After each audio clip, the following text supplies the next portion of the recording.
What's up, sinners? Today is Monday, September 30th, and we have all kinds of drama and controversy. Drama in Major League Baseball, as we'll talk about game 162 having some real meaning and real drama. And in college football, controversy all over the place as we have Hail Marys and onside kicks. Yeah, and refs constantly screwing over my team, Auburn, who should be 4-0. All right, look, week in and week out, it's ridiculous how these refs treat my team. Miles, you've seen them play. What do you think? Oh, yeah, because it has nothing to do with your abysmal play on the field and your awful Oh, coaching. my God. Come on, man. Screw you guys, man. Sports, comedy, pop culture, and everything in between. Screw you guys, man. Look, if you're going to celebrate during a play and run onto the field, don't do it right in front of the officials. Come on now. This is Sports Idiot Nation.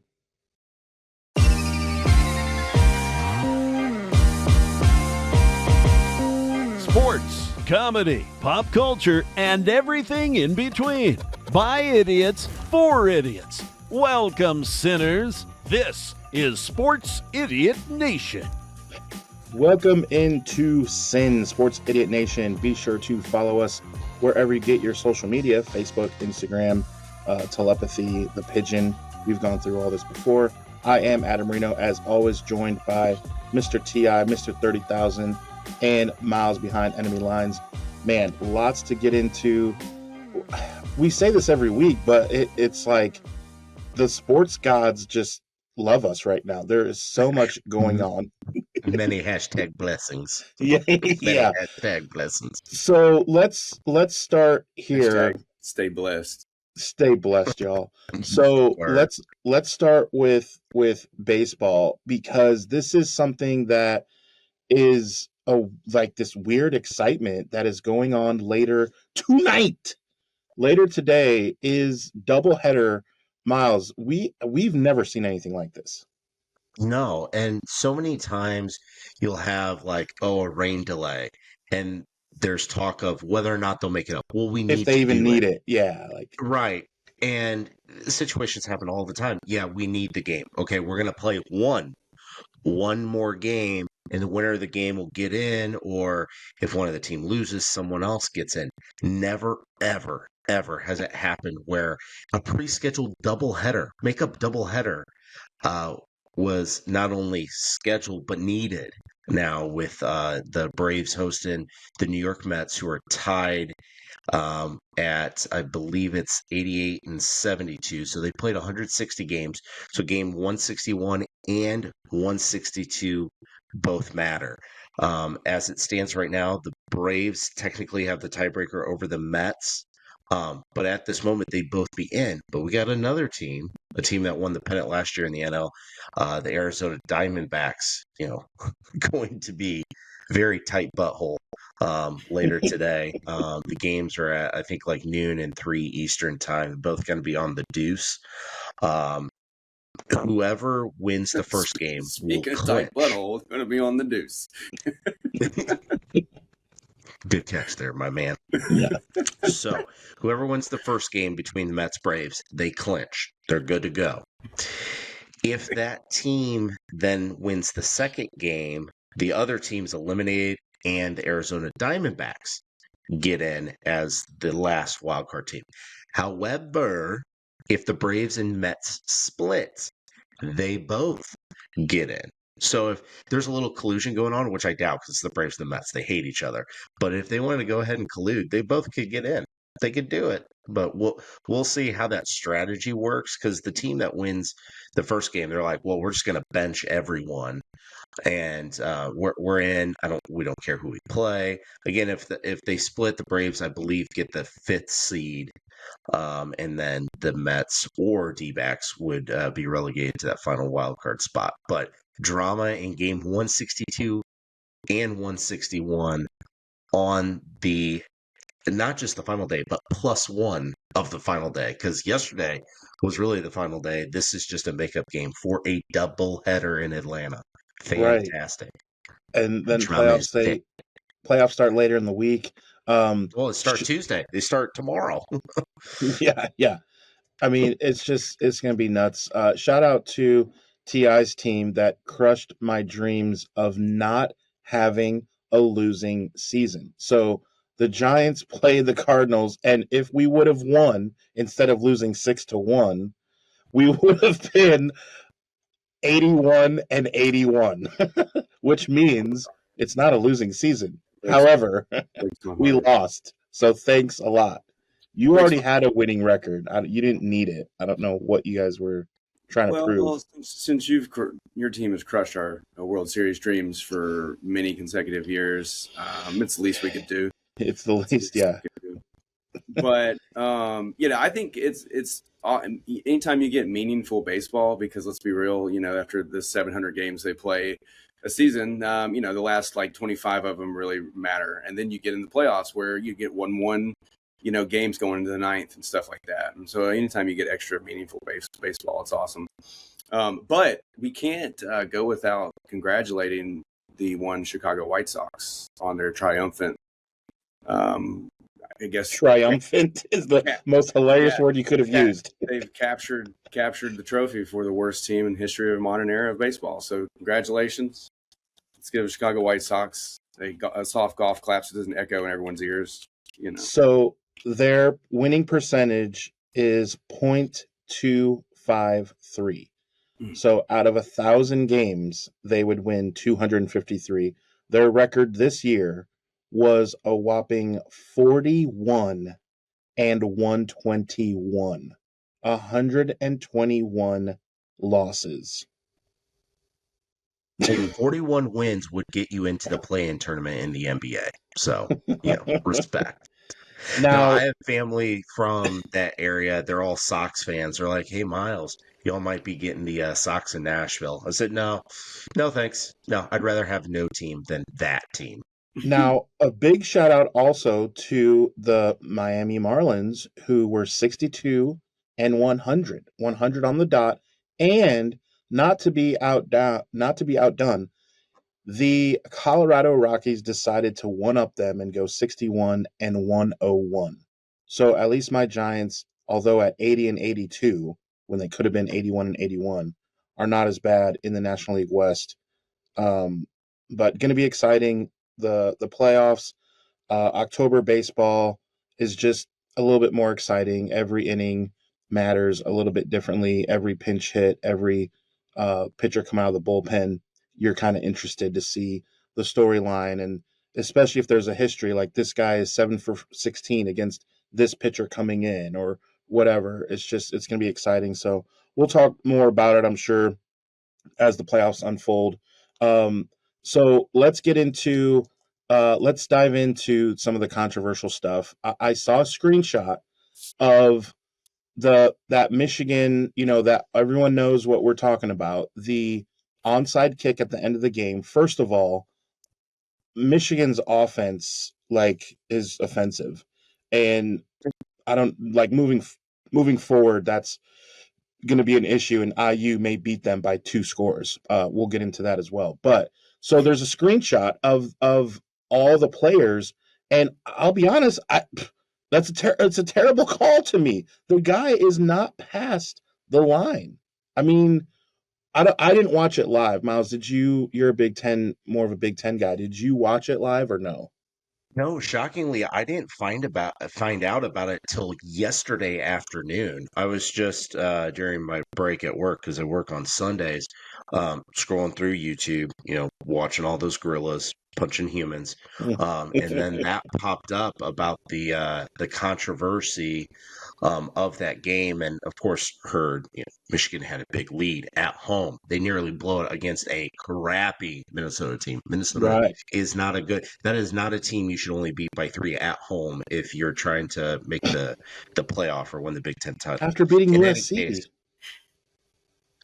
So a letdown, trap game, get it. Happens. Yep. They end up hanging on, but only hang on because of that call offsides on the kick. And look, The biggest thing, and you heard about Mike Pereira, who's up in the booth, the former ref, who is always talking and gives great insight. Whether you agree with him, disagree with him, he knows the industry and knows the way the officials should be thinking in the moment.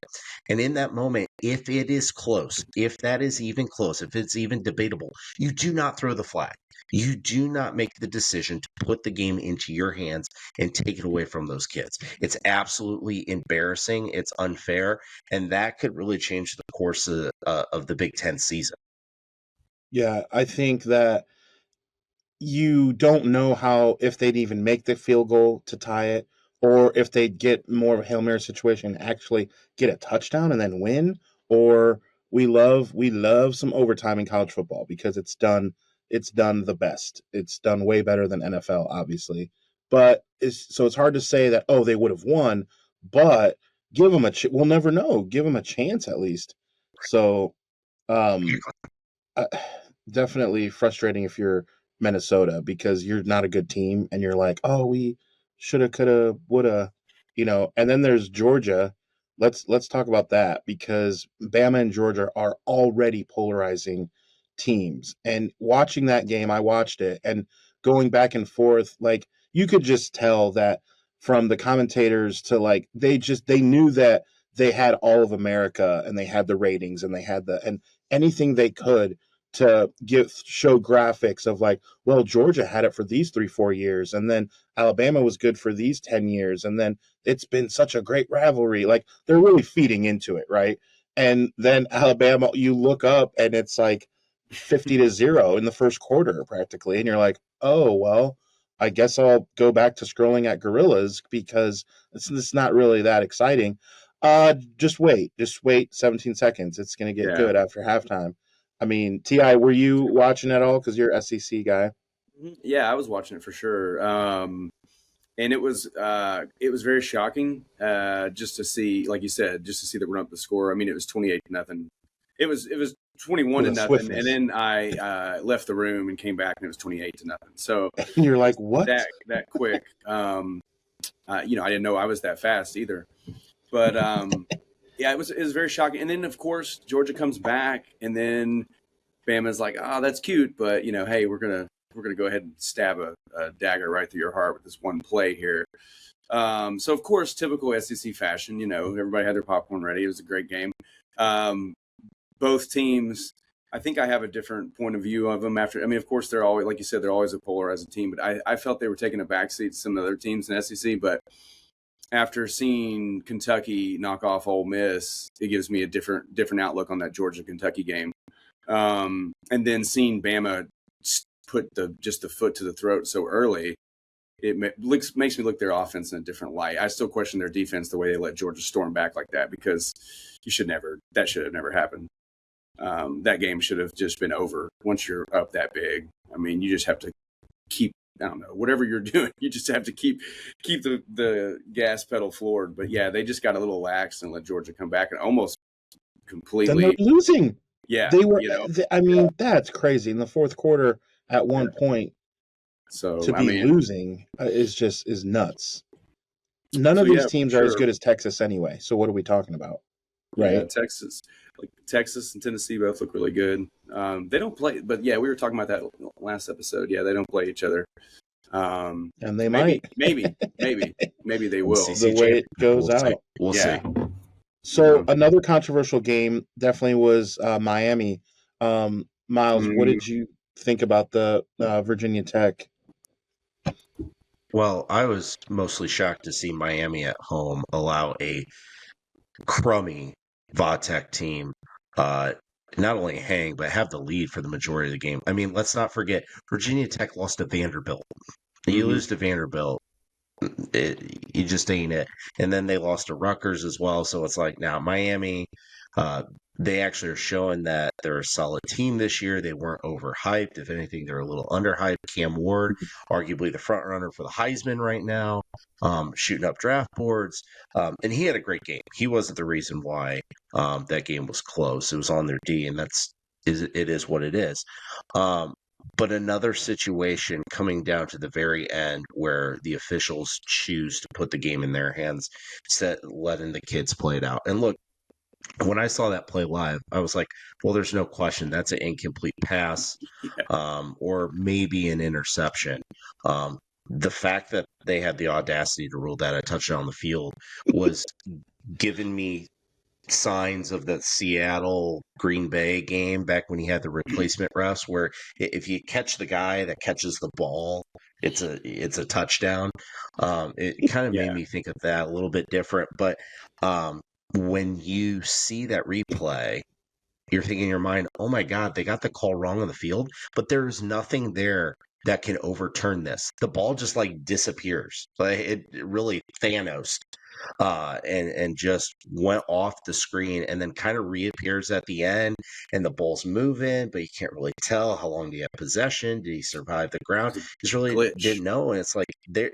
Yeah, right. It almost looked like it did glitch. It just like is gone, like a video game moment. Like, It's all fake. what the hell is happening here? And it's like, no, there's no chance they overturn this. There's no chance they get this call actually right. And the officials, you can't do that. You can't just assume like, well, because I see this kind of and that, I'm going to go ahead and assume the ball pops out and the defender grabs it, he's laying out of bounds, so therefore by default it's incomplete. You can't do that. You have to have that indisputable video evidence. They didn't, and they said, nah, screw it, we're still going to give it to Miami. Yeah, it's pretty ridiculous. I mean, how in the hell did you make that a call on the field? How did you say that that's a touchdown? You know, like how did you like with a straight face be like, that's a touchdown, you know? And it's like, hold up, what were you watching? You know, that's clearly not a touchdown. It was not a touchdown in any type of sport or football game or anything I've ever seen. Like the backyard football, people would be like, nah, that didn't count. Like that was not a touchdown. And these fools are like, okay, now we're going to go in the booth, and we don't have any evidence to overturn this, but we're going to overturn it now because we know it's the right call. But now we look even stupider, or more stupid, whatever. But I mean, it's just I just am amazed that somebody had the audacity to call that a touchdown. Like, what were you watching? You know, like I watched it the first play instantly. It's like, yeah, it's clearly not a touchdown. Like, you know, but it's like Miles said on the flip side. Now they have to have this evidence to overturn it, and you're watching it, and you're going like, I don't even see what's there. Like, I see somebody's thigh flip over, and I see a ball like rolling around, and I see some people's legs flopping around. It's kind of like a car accident, and you're not quite sure. Well, officer, my leg was flipped over at one point. I ended up over here, and in the end, my body was thrown clear. Yeah, it's like need some Benny Hinn music or Benny, whatever. Benny, never mind. Benny Hinn's like a preacher, but need some of that silly circus music playing with that play. Is what I was trying to say. Benny Hill. Benny Hill's what Benny I was trying to say. There you go. I was just going to let you struggle. Not Benny Hinn. Not Benny Hinn. Although Benny Hinn could pray for us. We might need some praying. I like Benihana, the restaurant. Right, that was Benihana. You were on an island for a little bit. We let you go. So yeah, that was wild to think that in 2024 we have so many like robot, like from umpires in baseball. They can digitally like show this. They can do this. In football, they have the camera angles of like all this sorcery in the Matrix, but we still have these situations. It doesn't. What makes it so funny is that we have all this technology, and then we still have boneheadedness, and it doesn't jive. It doesn't add up. Like if this was 1986, that's different because then it's just like, well, bad calls happen all the time. This is the times that we're in. It's not the times that we're in. It's 2024. So we're going to need you to get it together. For now, we'll just laugh about it. Speaking of laughing, Auburn football. Oh man, come on, you guys! Double whammy here. Look. I'm just gonna say, refs, if you're listening to me, look, stop screwing my team over. Okay, stop making my quarterback throw just backbreaking interception, pick six. Stop making both my quarterbacks for both my teams do that. That would be nice. I'd like to enjoy the fall. It's been raining so much and so much devastation across the Mid-South. Let's just give me a break and make my football teams good, okay? So if we can move on, not talk about Auburn anymore, I appreciate it, guys. It doesn't get any There easier is for us. one. I think we have Georgia next week, so Oof. Yeah, good luck with that. Yeah, they're going to be I think angry. there's They're going one to be solution. like, dude, what'd you say? Who else? There's one solution to this.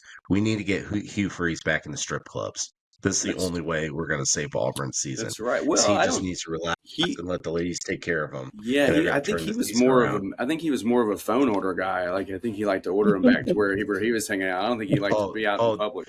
Oh no, there were strip clubs involved there, especially with recruits. Oh yeah, listen, Miles knows he's been behind enemy lines many a time.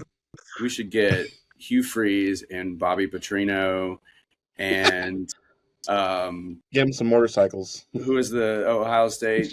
Florida. Urban Meyer. Urban Meyer. Has to be another one. We just need another controversial coach who likes the ladies and get them to just hang out. Maybe we could, send them on a road trip and send some cameras with them. Be a good documentary. Unless the team to victory. Listen, unless Michael Sam is somehow now a coach of any kind of football, I think all the coaches like the ladies.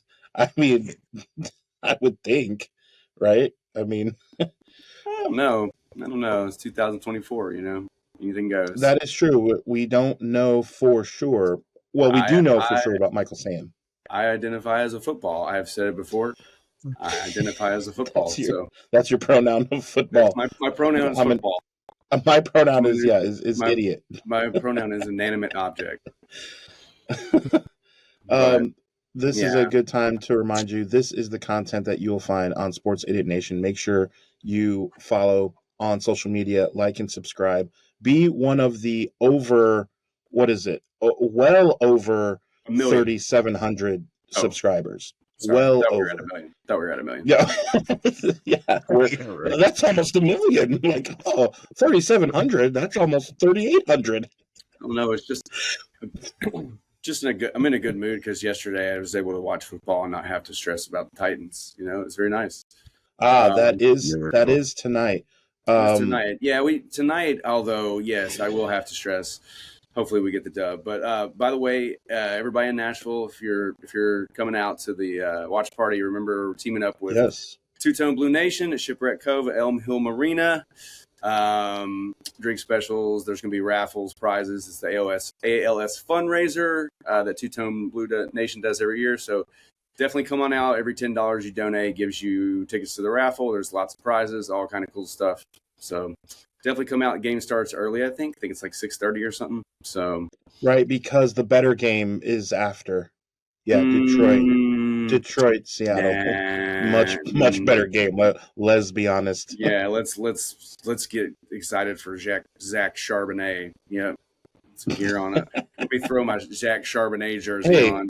The undefeated though, that's what I'm frustrated because. We're going to learn about Seattle real quick. Gino. It's their first real team they play. We'll figure out about Seattle real fast. Mm-hmm. Yeah, no, that's fair, and that I am excited for the both Monday Night Football games. I definitely, you guys have turned me into the not really a closet fan. I will admit I'm not a fan, but I'm definitely interested, and I want to always peek over. This game is a little bi-curious. Yeah, this game is prime time, and so I'll watch it anyway. But all of the other games, I've definitely with my streaming, I've definitely had Titans games on to make sure I can follow what's happening. It does make it hilarious when they're just doing way worse than any of us really had hoped for or anticipated. It's okay, now it's the lovable losers. Had hoped for who's out there? I threw that in there. I threw that in there for Colts and Jaguars and. Well, yeah, I guess we'll give those Texans, fools some credit. So this brings up a good point. So we're gonna go around and we're gonna pick a team that now football's been we're happy. It's been a solid month of football. Teams are starting to show their personalities. It's like that girl you dated, after a month, you're okay, so now you're going to pick your favorite girl, your favorite side piece. All right. Favorite NFL Hold side on. piece. Hold on. What is the criteria other than just fun to watch, or they're winning, or all the This is above? it. Yeah, this is it. Now, Yeah. here's the criteria. It is a team that you've never had anything to do with. You never liked them before. Like, oh, the Auburn running back got drafted by Seattle, and now in 1999 I kind of was interested in Seattle. Like nothing like that. It's just you're literally looking at the NFL and looking at a team that presently or pleasantly surprised you, that you're like, "You know what? This team is kind of fun to watch." I wouldn't be mad if they do well. I hope that if my team plays them, it's 50-0. However, other than that, yeah, I'm happy to see them win, and I think they're going to make some noise in the playoffs. Now, I call first dibs, and it is the Washington Commanders. So that is my pick to click moving forward, that I'm always kind of going to be, when I stream games, it's going to be my Niners, the Titans, as I admitted, and then it's definitely going to be the Commanders. I'm just interested. I think we've all decided that Jaden Daniels over any rookie or almost second year quarterback, first or second year quarterback, I will take. CJ Stroud. That's kind of toss up, but Jaden Daniels, I will say I was very. I'm just in awe of what he's doing at the level that he's doing, and I will. My team is going to be Washington. Miles, who do you have? Well, I say frequently that every day millions of Americans forget that the Minnesota Vikings exist. And they are now 4-0, and they're finding multiple ways to win, because we all knew their defense was dominant. But as we saw yesterday, when their defense laid an egg late, their offense pulled through for them. And I thought coming out of USC, Sam Darnold had the tools, he had the mindset and the psyche to be not a He great, but a ghosts. consistent. Right, right. And it happened, but that's because the Jets organization ruined him, as they That's right. ruined so many great things And the Panthers in, too. in He life. got jetted. That's what happened to him. He got Yeah, jetted. And right, Panthered. And who right. resurrected him, guys? Okay, yeah, all right, fine. Why don't you do the same with Josh Rosen? Minnesota. Yeah, Yeah, that's so No, that's fair. I think Minnesota, obviously, with their mostly solid defense, No, it is very good. and they've beaten not nobodies. They're beating Green Bay on the road. They took on an Playoff team. injured San Francisco team, but they Playoff team. played who they played and they beat them. And so what? That's now 3 out of 4 wins against playoff And teams from hello, the last year. Texans playoff team. Yeah, that's right. And they took them to the woodshed. Yeah. So I think Sam Darnold showing that now he's a solid quarterback when he's actually given a team and an organization that's not going to pick him apart. And I think Minnesota can win 11, maybe even 12 games this year. Yeah. Yeah, Who's yours? they're good. I was gonna say, yeah, Minnesota looks good. That's Sam Darnold, current MVP frontrunner. Who is mine? This is tough. Because I was gonna go with the Vikings as well, but I have a couple backups. I guess it's a toss up for me between the Saints and the Bucks. Baker Mayfield has been fun to watch. He's doing great. That game today was fun, and Tom Yeah. Brady calmed the game and given. There's a beef. Did you guys see that? I didn't see that. Okay, so Baker Mayfield put out a statement that said, it's just, I love being with Tampa Bay. We've started to something like change the culture where we come to work and have fun, and it didn't seem like that was there before. And then Tom Brady is calling that game, and they this is kind of cool. They brought it up in the broadcast, and then Tom Brady took a shot at Baker by saying, well, I don't know how fun it is not winning championships. And then he was like, I come here to win, not to have fun. If I want to have fun, I'll take my kids to Disney World. Oh, he said that on air. I'm watching yesterday. I'm watching 8 games at once, and I have the volume on the Bucks game because this is what the Eagles have done to me. They have made me hate them. So I'm watching who they're playing. So I'm going for the Bucks. Has nothing to do with I have Baker Mayfield and Evans going in fantasy. But, you know, so I'm watching and I'm like, God, is anyone else catching this? Like, he is going in on Baker Mayfield. But then Baker keeps making plays and Tom Brady has to eat it and just say, good job, Baker. Then Baker looks good, man. he does. He It's was always crazy. he was fun to watch in Oklahoma. I mean, I always thought that he'd be successful in the NFL, but I mean, when you start out in Cleveland and then they basically dump you for the massage enthusiast Deshaun Watson, and I mean, he's been bounced around. It's just good to see him like playing at a high level and having fun. And hey, I mean, every team deserves to have a quarterback that's fun to watch. So, good for the teams that do. Hopefully that Billy Jeans gets his stuff together and we see a good performance from him. A repeat performance Victoria tonight. F. Yeah, we got to get her out of here. But hopefully we see a repeat of his last Monday Night Football Dolphins game. So, but Right. yeah, but the Saints too. I mean, Alvin Kamara is just killing it. I did not expect what he's doing so far, but I mean, I think he's got like 5 or 6 touchdowns or something already. I don't know. He's got something ridiculous.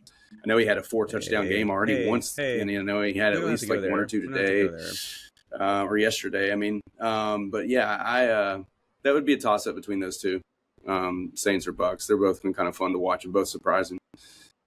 So Twitter's I'll say the the NFC, X's, other the X's, than man. the It's not the Panthers, Twitters. we can just pretend they Come on, don't man. exist. But with the Falcons win with 19 field goals made and a long one, like that, and the way that they lost against, like they could have won. Where like, okay, Falcons, you have some grit. Like that NFC South is like the little engine that you're like, okay, well, I hope they do. Like, God bless them. Like the NFC South. God bless them. Like that's their tagline. Like they're really trying. And you know what? The tryhards sometimes when you try real hard, guys, sometimes it goes in your favor. Signed NFC South. So yeah, I'm on board with that. Like no one takes the NFC South seriously for the last, few years other than Tampa because of Tom Brady. Other than that, so it's like, okay, we'll see what they got. We're kind of keep an eye out. All right, so those are the teams that we're going to kind of keep an eye out, and moving forward now, we'll see if we end up having to jump off these bandwagons. If Jane Daniels gets hurt, I'm out. I'm out, and for that reason, I'm out. I don't think they would be doing what they're doing. If Minnesota loses some guys on defense, that scheme, everyone is saying it's because of those players. Flores finally has those players. You lose 2 or 3, like they're Bosa, they're Fred Warner. You lose those guys for them, that defense, you can't put your queens in the spots that you want. You're stuck with pawns that can't do, what the queens can do. So I don't think Miles will happily stay on board if Minnesota starts giving up 30 points a game. Right. Now, that would be a great comedy bit if you had like the Shark Tank panel and like 4 or 5 games in the season, you had teams that no one thought would do anything but are playing well, and they come in and give their 30-second sales pitch of why we should start believing in them. And then they're going in and people start bidding on, yeah, I think you'll make the playoff, or yeah, I'll invest $350,000 for 10% of your NFC North championship or Right. Super Bowl run. Like that would be a hell of a fun comedy bit right there. We should just turn the entire NFL season into a season-long survivor pool, and Yeah. you get basically one week. You get 1 week. Well, I would have lost because I had Pittsburgh beating the Colts. Like what? It's NFL, man. Like you don't know. It's wacky. That's how, The only thing I did know was lose money, bet on NFL. Right. The only thing I did know was the 49ers would definitely take care of business. I did not have Fred Warner with a pick six, a fumble recovery, like Bosa with a sack fumble. I mean, good Lord. I know you play the Patriots, but we were talking about this earlier on the group text, Miles, like, hey, yeah, these guys had good numbers and they played the Patriots, but sometimes when, the Bengals played the Patriots, I didn't see any of their defensive studs do anything, so it's always good to get back in the win column. Sorry, you guys don't know what that feels like. Maybe tonight you can get off the schneid.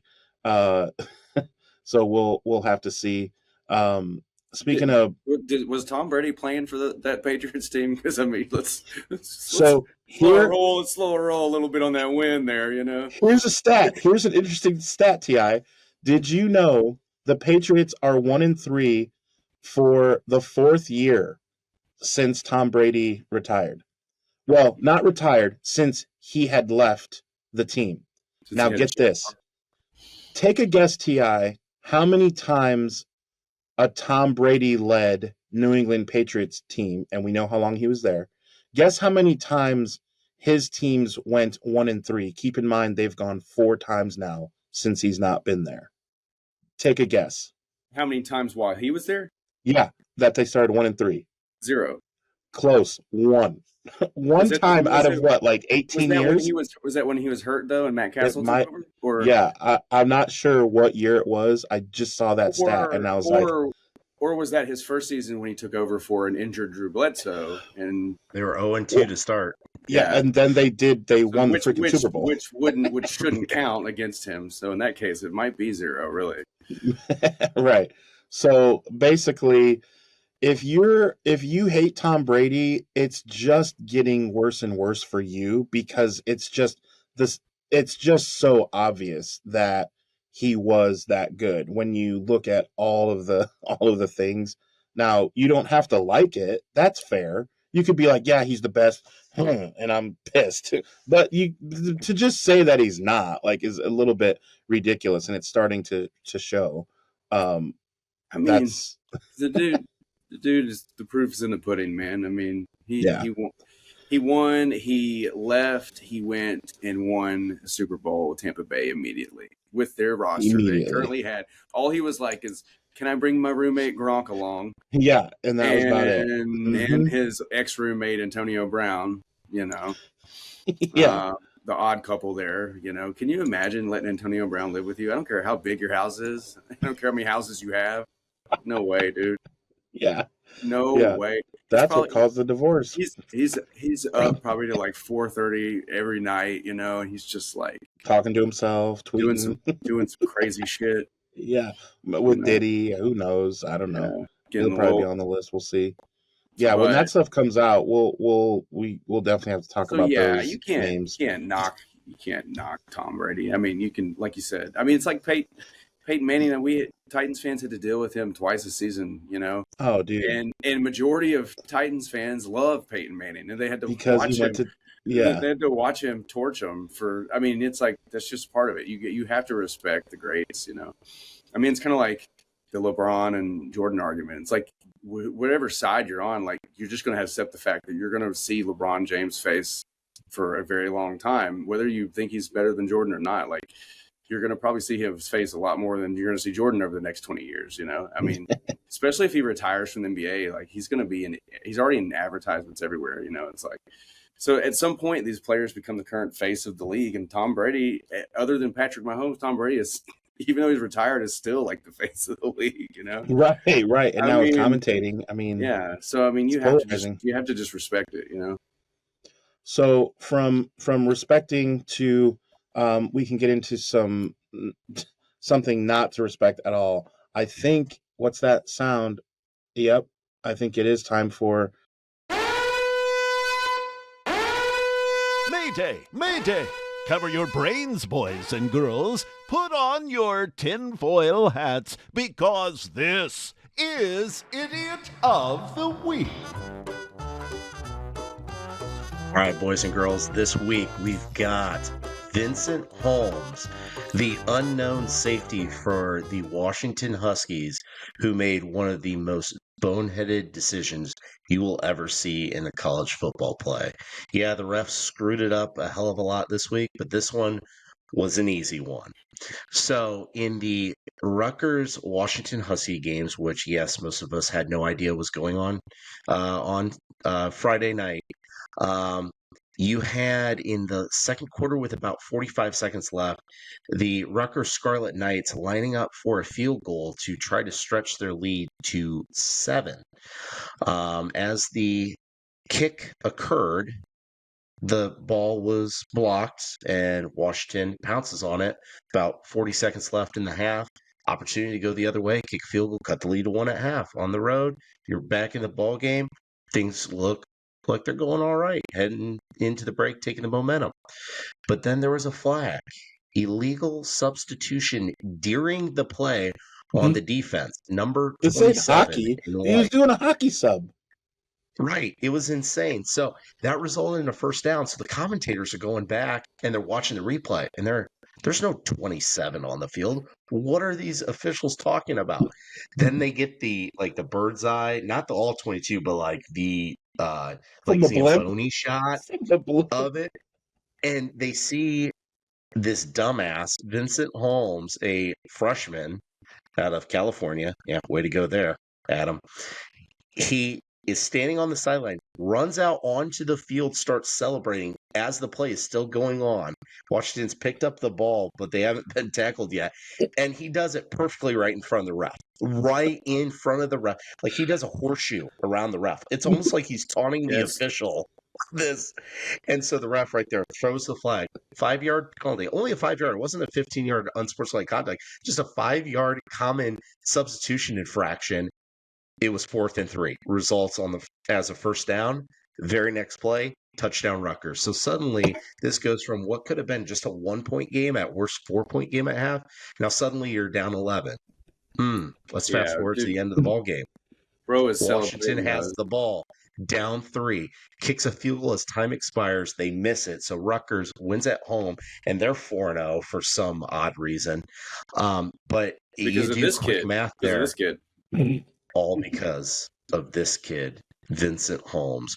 Dumbass runs out onto the field and starts taunting an official because they blocked a kick. You cost your team a damn game. Now, Washington, who was in the national title game last year, they may not make a bowl game this year. No, I don't think they do.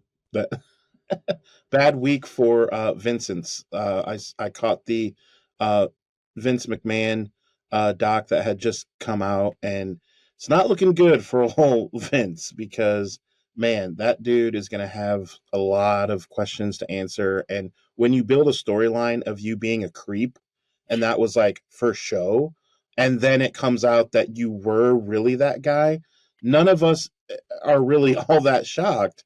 And then when you have to sell this, you have to do this, and now more reports are coming out. It's like, yikes. So if you are a Vincent, it's not a good week. So it might be for some other Vincents. Like Vincent D'Onofrio is probably having a pretty good week right now.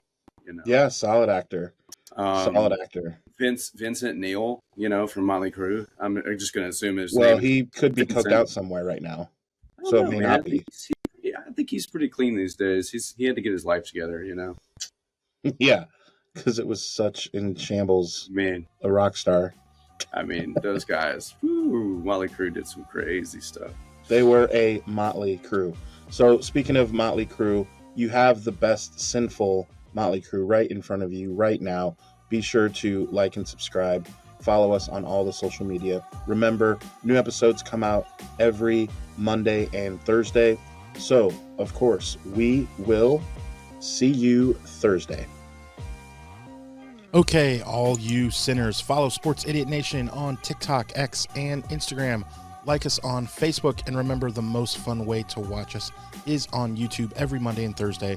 Be sure to hit the notification bell so you can be updated when new content drops. Remember, the podcast can also be found on the usual suspects of Apple Podcasts and Spotify. Always remember, don't be an idiot. Sinner.